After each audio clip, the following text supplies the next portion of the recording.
Jelang sidang peninjauan kembali yang digelar esok, mantan terpidana kasus pembunuhan Vina Saka Tatal berterima kasih pada Dede Riswanto yang telah memberikan kesaksiannya. Dede mengungkapkan pengakuan yang sebenarnya yang terjadi antara Dede dan Aib saat diminta menjadi saksi. Saka hanya mendengar kesaksian Dede yang dibacakan dalam persidangan. Saka menyebutkan hal ini menjadi kejanggalan terbesar selama sidang berlangsung di tahun 2016 lalu. Munculan Dede Riswanto ditanggapi positif oleh Saka Tatal. Bahkan Saka mengucapkan terima kasih karena kesaksian Dede mengaku membuat kesaksian palsu untuk membuat kasus ini lebih terang.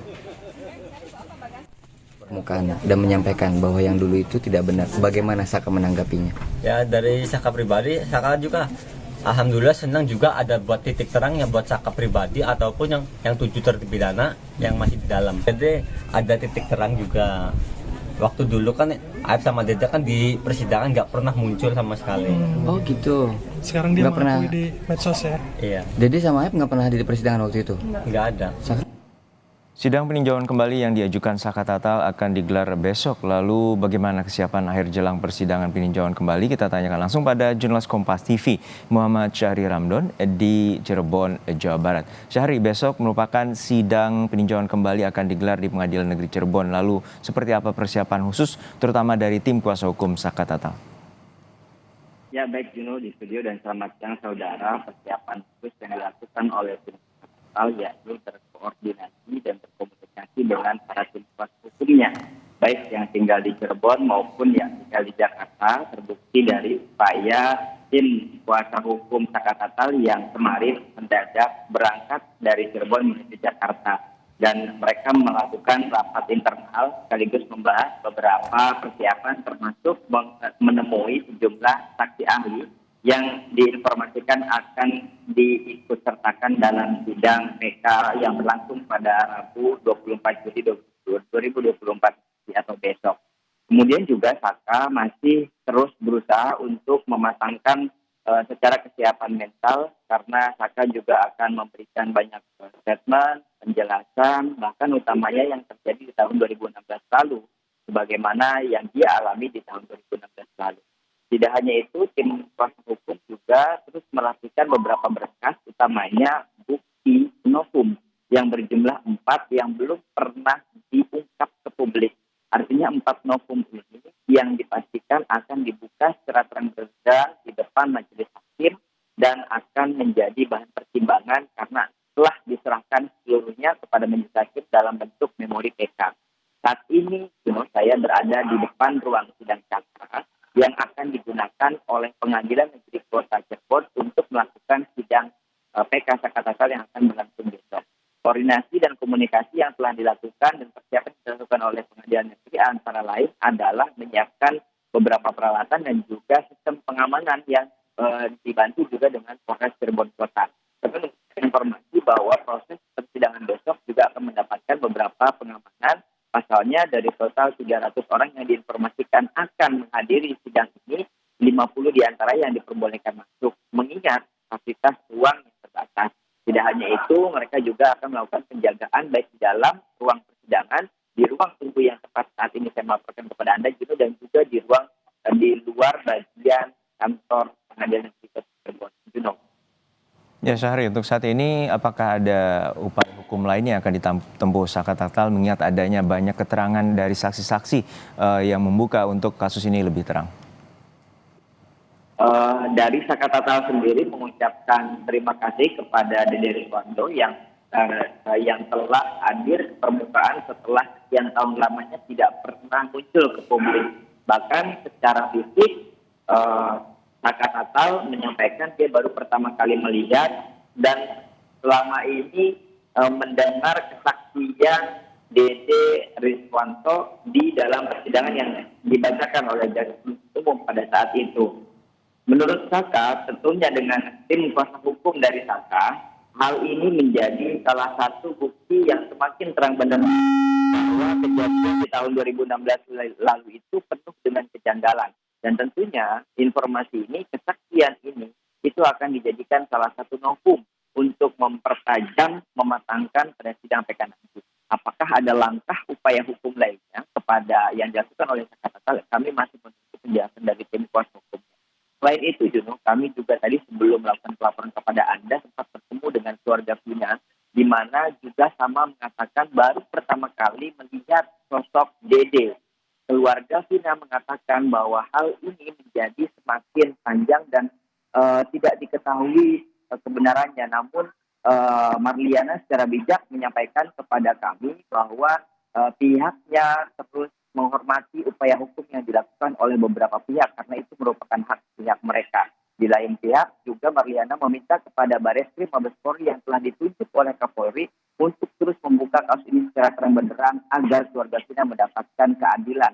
Mengingat Vina adalah satu dari 2 orang yang ditemukan tewas di Jembatan Talun pada 27 Agustus 2016 yang sampai saat ini kasusnya belum menemui titik terang. Dengan adanya pengakuan-pengakuan ini, Marliana meminta berharap agar kasus ini mengerucut dan terus dapat diketahui siapa sebetulnya pelakunya dan apa motivasinya. Juno. Baik, kita nantikan bagaimana persidangan peninjauan kembali yang digelar di Pengadilan Negeri Cirebon, Jawa Barat dengan pengajuan dari mantan terpidana Saka Tatal dalam kasus pembunuhan Vina dan Eki 8 tahun silam. Terima kasih jurnalis Kompas TV Muhammad Syahri Ramdon dari Cirebon, Jawa Barat. Jilid baru kasus pembunuhan Vina dan Eki Cirebon, Jawa Barat dibuka kembali. Dede yang selama ini dianggap sebagai saksi kunci pembunuhan mengaku di hadapan publik semua keterangan yang ia sampaikan kepada polisi adalah palsu. Dede pun mengaku siap menggantikan posisi para terpidana yang kini menjalani hukuman penjara seumur hidup. Kamu bersedia nggak masuk penjara supaya 7 orang ini keluar? Sangat bersedia, Pak. Yang penting ininya 7 terpidana itu saya mau keluar, Pak, bebas. Kasus pembunuhan Vina Cirebon yang menyita perhatian publik kini memasuki babak baru. Senin sore, Dede, pria yang selama ini disebut-sebut sebagai saksi kunci kasus pembunuhan Vina, tampil di publik dalam konferensi pers bersama kuasa hukumnya, Otto Hasibuan, serta Deddy Mulyadi yang mewakili para terpidana kasus Vina. Dalam konferensi persnya, Dede menjelaskan sejumlah kejanggalan dalam kasus Vina, termasuk soal dirinya yang tak pernah hadir sebagai saksi di persidangan.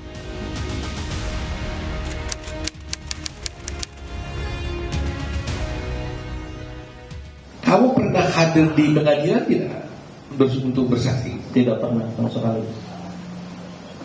Kamu tidak pernah datang di pengadilan dan tidak pernah menjadi saksi di pengadilan pada waktu itu? Tidak sama sekali, Pak. Apa kamu tidak dipanggil pengadilan? Dipanggil, Pak. Ada surat panggilannya dalam rumah. Oh, ada? Ada. Terus kurang nggak datang? Nggak datang, Pak, karena takut. Cuma saya nanya, Pak, pas surat datang, saya nanya ke Pak Rudiana, Pak, ini gimana? Ada surat panggilan dari pengadilan. Udah, katanya nggak usah datang, biarin aja. Tak hanya itu, kuasa hukum Dede, Otto Hasibuan juga menggali keterangan soal kapan Dede mengenal ayah Eki, Ibtu Rudiana.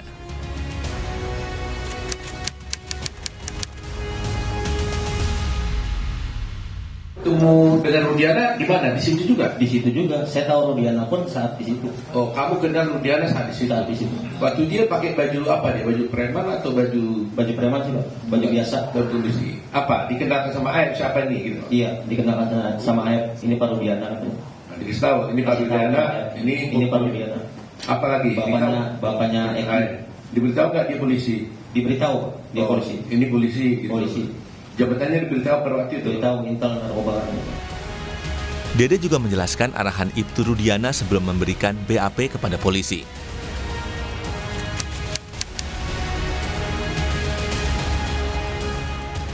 Apa kata Aib kepada kamu? Ya, saya bilang ke Pak Rudiana juga pada situ, Pak, buat jadi saksi apa? Anak saya meninggal, kan? Nah, sedangkan saya tidak tahu kejadian itu. Dan saya pun tidak kenal nama-nama dan muka, dan peristiwa itu emang tidak tahu sama sekali, Pak. Nah, terus apa kata Rudiana? Kata Aib Rudiana, ya bilang, Pak, ya udah ntar saya kasih tahu, katanya. Ya setelah dikasih tahu, pada saat nongkrong di situ, pada saat ke warung ada orang segerombolan nongkrong, terus melihat pelemparan batu kepada anaknya Pak Rudiana, nah, terus dilempar batu itu tidak kena, terus pengejaran membawa bambu. Nah, terus setelah itu ya tidak tahu kejadian itu lagi, Pak. Setelah pengajaran tidak tahu.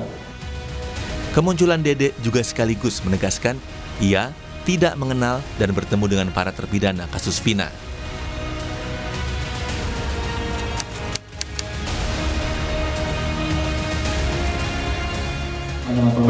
Apa katanya waktu itu? Kan saya bilang saya nggak kenal Pak nama-nama pelaku, muka pun nggak kenal. Terus kata Pak Rudiana, ya udah ntar saya kasih tahu nama-namanya pelakunya. Oh, dikasih tahu. Dikasih tahu. Masih ingat nama-nama itu? Nggak ingat pas ya Pak. Oh, tapi nggak mengingat soalnya kan nggak kenal Pak. Tahu nama pun pas saat di situ kan dikasih tahu. Pertanyaan pun kemudian muncul, soal apa yang melatar belakangi Dede mengikuti permintaan Ibtu Rudiana.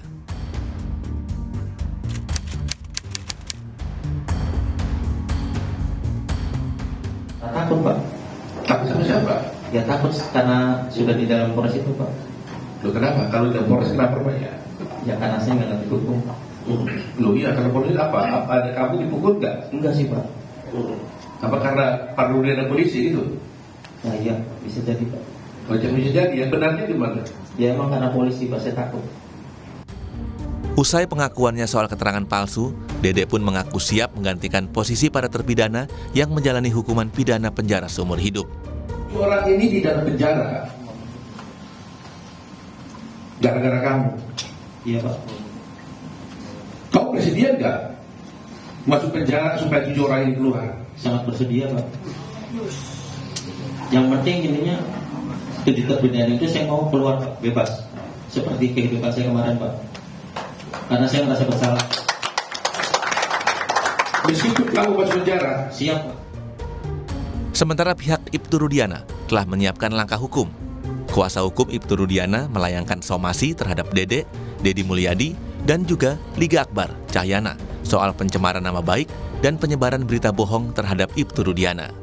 3 orang ini agar meminta maaf kepada Bapak Ibtu Rudiana 3 kali 24 jam sejak somasi terbuka ini disampaikan dan diumumkan. Apabila dalam 3 kali 24 jam yang bersangkutan yang telah kita lakukan somasi terbuka tidak meminta maaf kepada Ibtu Rudiana beserta dengan keluarganya dan kepada masyarakat melalui media pers yang ia beritakan, maka dengan tegas kami akan melakukan tindakan hukum dengan membuat laporan polisi terhadap mereka bertiga. Keterangan Dede, sang saksi kunci kasus pembunuhan Vina Cirebon, kini perlu pembuktian, termasuk soal peran penting ayah Eki, Ibtu Rudiana, dalam penanganan kasus pembunuhan Vina dan Eki 2016 lalu. Tim Liputan, Kompas TV.